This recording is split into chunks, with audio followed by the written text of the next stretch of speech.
Merry Christmas. Scripture gives us some very different prophecies about the Messiah. Right? In the Bible, you'll find things extremely clear, right? The fact that the Messiah would be born in a specific place, right? Known as Bethlehem. The fact that the Messiah would come and die, right? These are directly foretold to us in the text. But the Bible also gives us a different type of prophecy. We'll call it indirect prophecy.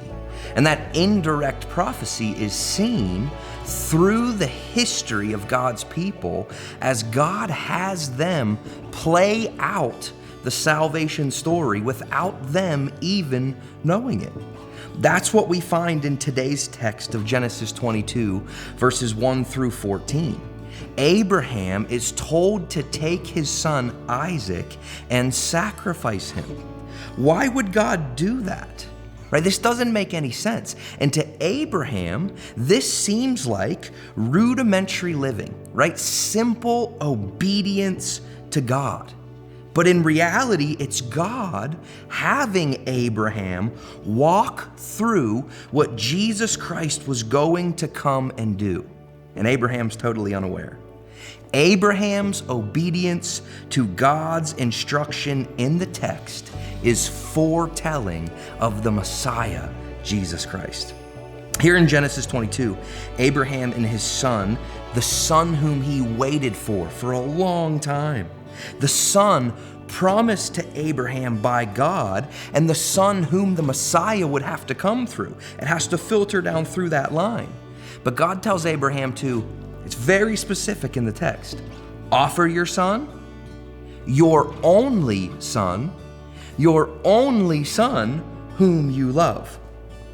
Abraham obeys. He travels for 3 days. His only begotten son, Isaac, carries the wood that he'll be sacrificed on up the mountain on his own back. And do you see the dress rehearsal for Jesus Christ there?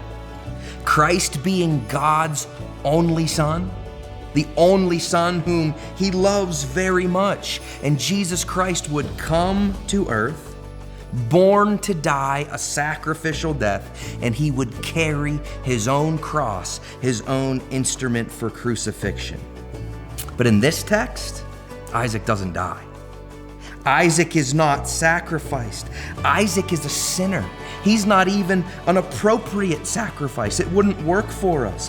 God provides a substitute, a ram that is stuck in the thicket. You see, God had them walk through what God himself would do in Jesus Christ, and over 1,000 years later, God sends Jesus Christ to be the ram, to be the sacrifice that actually dies for us, God's chosen lamb. In the text, Abraham names the place, the Lord will provide.